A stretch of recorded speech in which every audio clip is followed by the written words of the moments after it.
Costume institute benefit એક પ્રતિષ્ઠિત fashion event છે જેને મેટ ગાલાના નામથી ઓળખવામાં આવે છે. તે દુનિયાની સૌથી મોટી ઇવેન્ટ છે જેમાં દુનિયાભરની સેલિબ્રિટીઝ ફેશન સ્ટાઇલમાં ભાગ લે છે. મેટાગાલ 2025 ભારત માટે એટલે ખાસ છે કેમ કે આ વર્ષે શાહરૂખ ખાન, દિલજીત દોસાંઝ અને કિયારા અડવાણી સહિત અનેક બોલિવૂડ સ્ટાર્સે ડેબ્યુ કર્યું છે. ત્યારે બોલિવૂડ અભિનેત્રી કિયારા અડવાણીએ તેની પ્રેગ્નન્સીના સમયગાળા દરમિયાન મેટ ગાલામાં ભાગ લીધો હતો.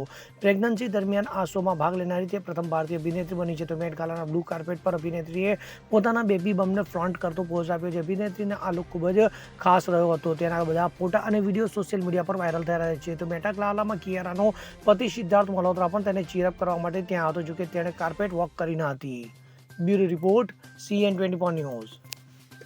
હવે જુઓ દેશ દુનિયાની તમામ ખબરો તમારી આંગળીના ટેરવે. ઉઠાવો મોબાઈલ અને Google Play Store પરથી ડાઉનલોડ કરો અમારી CN24 ન્યૂઝ મોબાઈલ એપ.